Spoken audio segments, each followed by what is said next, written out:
La loi de l'harmonie. La loi de l'harmonie est une des lois fondamentales de la vie, sur laquelle reposent toutes les autres.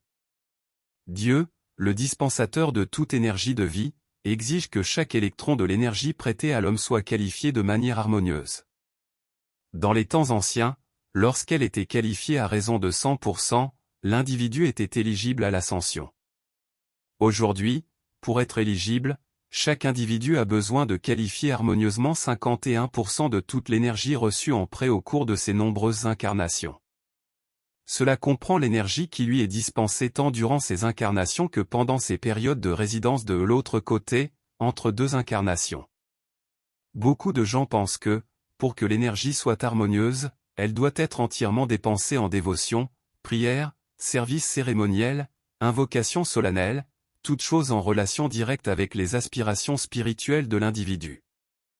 La vérité est que toute énergie constructive et harmonieuse est une expression naturelle de la vie divine, qu'elle soit un affectueux service d'ami à ami, la confection d'un banc, d'une chaise ou d'un vêtement. À quatre pattes et les mains immergées dans l'eau savonneuse, une femme peut récurer un plancher et qualifier son énergie paisiblement, harmonieusement, et élever vers son corps causal chaque électron libéré par chaque acte répété. Un prêtre peut se tenir devant un autel dans un état de rébellion, de ressentiment ou de haine, et pas un seul électron ne pourra ajouter une once d'énergie sur la balance de sa liberté. Saint François d'Assise et beaucoup d'êtres saints ont dédié leur vie à un service humble, leur lot fut de parcourir les chemins, de servir les pauvres, de nourrir les affamés et de soigner les malades. Saint François fut une présence de réconfort, qui bénissait partout la vie. Si l'harmonie est la qualité divine du troisième rayon, cela sera traité dans les leçons ayant trait aux 7 rayons, elle est aussi le principe sous-jacent par lequel chaque facette des 7 rayons cherche son expression sur le théâtre de l'évolution humaine. Par exemple, un individu qui cherche à exprimer la volonté de Dieu, du premier rayon, doit le faire en utilisant la loi de l'harmonie. Un individu qui recherche et enseigne la sagesse et la compréhension de la loi cosmique doit faire de même. C'est pourquoi tenir compte de la loi de l'harmonie, garder une aura de paix inaltérable et soutenue, exprimer la maîtrise de soi et non la colère, sont des conditions indispensables au progrès vers l'ascension. L'ascension ne s'accomplit pas en un instant, mais au cours de nombreuses vies par l'apport de pensées, sentiments, mémoires, gestes, paroles prononcées et de toute activité de l'être extérieur dans un état soutenu d'harmonie. Alors, si les grands maîtres de lumière désirent vous utiliser comme conducteur de leur lumière et, à travers vous, donner quelques bénédictions à la vie autour de vous, celle-ci ne doit trouver à aucun moment l'opposition ou la résistance de quelque impureté que ce soit dans votre monde. Après tout, cette impureté n'est qu'un manque de qualification harmonieuse de votre énergie à l'intérieur de vos 4 corps inférieurs. Lorsque la purification complète de ces corps est finalement réalisée, et quand l'harmonie est devenue durablement votre manière naturelle de vivre, alors les gloires de votre corps causal affluent librement par votre corde d'argent, pour votre usage, dans votre conscience extérieure. Alors, la flamme triple et immortelle s'amplifie en vous et remplit votre aura de parfum et de rayonnement.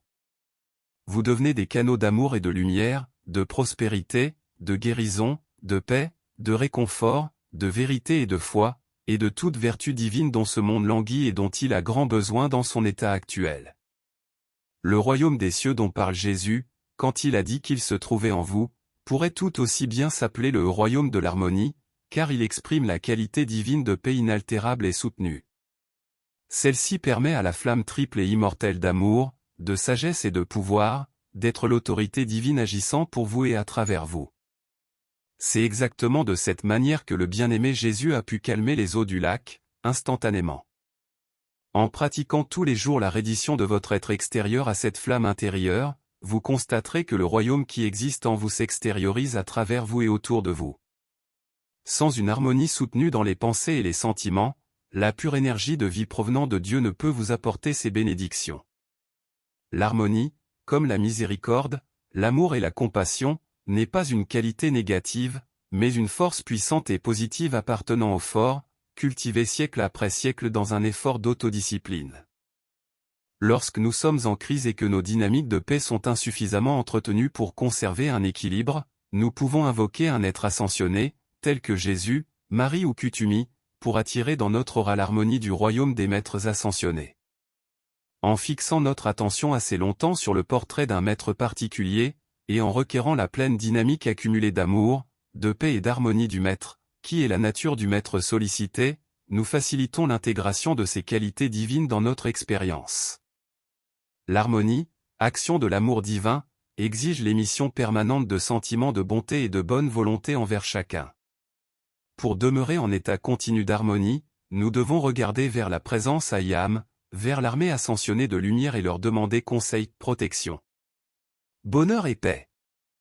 Que chacun de nous dise et ressente, que Dieu nous accorde la paix, et à moi en premier.